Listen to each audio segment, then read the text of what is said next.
కల్కి సినిమా చాలామంది ప్రేక్షకుల నుంచి నేను వింటుంది ఏంటంటే సినిమా అర్థం కాలేదు, క్లైమాక్స్ సూపర్ అంటున్నారు.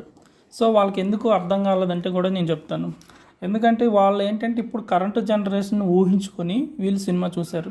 సో సినిమా అనేది మహాభారతం యుగం నాటి ఆ టైంలో నుంచి ఎంట్రన్స్ స్టార్ట్ అయ్యి ఇప్పుడు మనం ఉండేది ఏది 2024. కానీ మనకు మూవీలో జరిగే సీన్స్ అన్నీ నెక్స్ట్ అంటే 6000 ఇయర్స్కి క్లోజ్గా అనమాట. అంటే శ్రీకృష్ణుడు దశావతారమైనటువంటి కల్కి అవతారం అంటే కలియుగం కంప్లీట్గా అయిపోద్ది, ఎండ్ అయిపోయిన టైంకి మన టెక్నాలజీ ఎలా ఉంది అనేది ఈ సినిమాలో చూపించాడు అనమాట.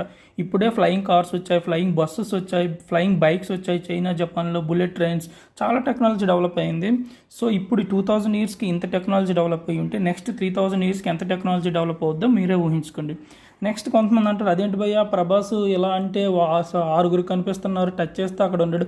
దాన్ని హోలోగ్రామ్ టెక్నాలజీ అంటారు. ఆ టెక్నాలజీ ఆల్రెడీ మన ఇండియాలో ఇప్పుడు కూడా ఉంది. అండ్ మన నరేంద్ర మోడీ గారు కూడా చాలాసార్లు ఆ టెక్నాలజీని వాడారు. ఇది హై సెక్యూరిటీ కోసం ఈ టెక్నాలజీ వాడతారు. అక్కడ మనిషి ఉండడు, కానీ వర్చువల్గా మనిషి ఉండేటట్టు క్రియేట్ చేస్తుంది ఈ హోలోగ్రామ్ టెక్నాలజీ అనేది. ఇంకా కొంతమంది ఏంటంటే ఇంకా ఈ సినిమాలో ఏం చూపించాడంటే వాటరు ఇప్పుడే మనకు వాటర్ గ్రౌండ్లో ఉండట్లేదు, ఎయిర్ కూడా కంప్లీట్గా పొల్యూట్ అయిపోయింది. సో నెక్స్ట్ 3000 ఇయర్స్కి కంప్లీట్గా వాటర్ అనేది గ్రౌండ్లో ఉండదు, నెక్స్ట్ గ్రౌండ్ లెవెల్లో ఉండదు, నెక్స్ట్ వాటర్ కూడా ఎయిర్ కూడా కంప్లీట్గా పొల్యూట్ అయిపోద్ది. ఇలా జరుగుతూ ఇంకేం జరుగుద్ది అంటే ఈ సినిమాలో ఏం చూపించారంటే కంప్లీట్గా మన భారతదేశం మొత్తం కంప్లీట్గా అన్ని ప్లేస్లు కూడా పాడైపోతాయి, ఎక్కడ వాటర్ ఉండదు. ఓన్లీ కాశీ ఒకే ఒక నగరం, అది చివరగా మిగిలిన నగరం. అక్కడ ఏం చేస్తాడంటే విలన్ అనేవాడు కాంప్లెక్స్ని క్రియేట్ చేస్తాడు. కాంప్లెక్స్ అంటే ఏం కాదు, ఆడ దగ్గర ఉన్న మొత్తం టెక్నాలజీని అంతా వాడి ఇక్కడ బయట ఉన్నటువంటి నేచర్ని అన్నిటినీ తీసేసుకొని వాడు కాంప్లెక్స్లో పెట్టుకుంటాడు. అంటే సముద్రాలు కానీ చెట్లు కానీ మొత్తం అదంతా తీసుకెళ్ళి వాడు అక్కడ పెట్టుకుంటాడు అనమాట. సో అందుకు ఏం చేస్తాడంటే ప్రభాస్ ప్రతిసారి నేను కాంప్లెక్స్కి వెళ్తాను, ఇన్ని కేజీలు ఆక్సిజన్ పీల్చుకుంటాను అంటాడు. అంటే ఆక్సిజన్ అనేది ఆ టైంకి అంత వాల్యూ అయిపోద్ది అనమాట. అందుకు మనం చెట్లు అనేది ఇప్పటి నుంచి పెంచుకోవాలి. అది పక్కన పెడితే ఇంకేంటంటే మహాభారతంలో ఒక సీన్ ఉంది, ఆ సీన్ నేను చెప్పకూడదు, క్లైమాక్స్ తెలిసిపోద్ది.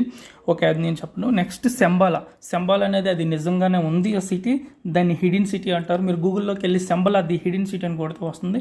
అక్కడ ఏంటంటే దేవతలు తిరుగుతారనేసి ఇప్పటికీ మనకి పురాణాల్లో నమ్మకం ఉంది. అక్కడ ఉండే మనుషులు ఏంటంటే 9 to 15 feet ఉంటారు.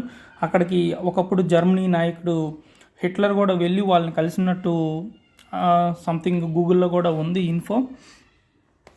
నెక్స్ట్ క్లైమాక్స్ చూసిన వాళ్ళందరికీ నచ్చింది, చూడని వాళ్ళందరూ వెళ్ళి చూడండి.